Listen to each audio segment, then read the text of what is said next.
ki khubor ka batesi TV ka umdi basnyam bat penjasliang Rupa Premium Meghalaya. Sophistication meets style. The stylish trendsetter Tata Curve SUV is in town. India's first coupe SUV is now in Shillong. Net Foodish. Ordar mapi Minwan Ramangi Hakerdob Ying Jongpi. Hading gajinya kendo bagi dekat Jong Hito, kumjuru iki dekat Jong Meghalaya Indigenous Women's Council, member secretary Jong Meghalaya State Pollution Control Board, Dr. G.H. Sharmang, ulo maka Kamram Jong Meghalaya State Pollution, kedibin petang ha stage, bapelong ika public hearing, bakam dan jingkit kli AA, yaga bajia Shabar Jong stage. Halo ke jing dawa ban pelong da kuipat ke public hearing, ulo maka board kamsyong, ha ke Mspcb, hendel da kiyo hukum kim dan jing AA, ban le arsin laisin ru yaga hearing. Katkum gedor khas dan komplain bikila ai ki ong ba hago sing ba penlong ya ka public hearing ha po thang sky dengan bakal khat phatrik ki claim yo ya galat ban sim benta tanda kata daw kila kim sngo tanda dia gani bat ki kila lang agree bat kila persang kuma pilih imenden kila file ka FIR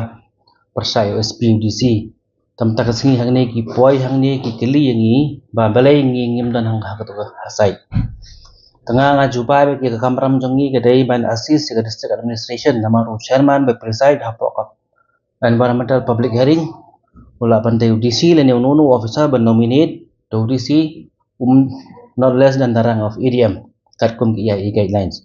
ta to sing depi dan ba awar jadi iba preside ni assist mangi ha pok ni nam jonga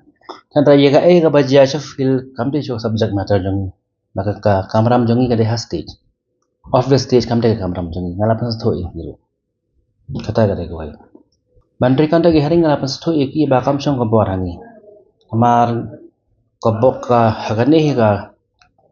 ka sen ne ka case bakalang menta ye ko to ne ka term of reference ngi yo na po MOF mata ka last stage kan mar ka appraisal hadin ka public consultation ka public hearing ta ngin sapha to complain letter jonki ka ek badai ban le ban approve ni ban kantai ke dai bet haka bor janga mo ngim ban bor lada ka MOF ko order ngi bangin le sa license RCN ru ngi ha ban le kamchong ti jongi tar kum bala tho ma ki ngi ha ban forward ka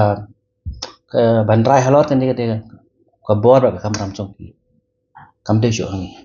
ami ka ban forward ngim sin to ra nama kinan gi email kinan gi yu kadai sedeli kan forward chwa daga mail ang tagin sa post daga speed post ni kata tangala kulot ki benda tingin le Jong post dia la benda ila benda ang kular kada benda kular on top tingin habar benda post dia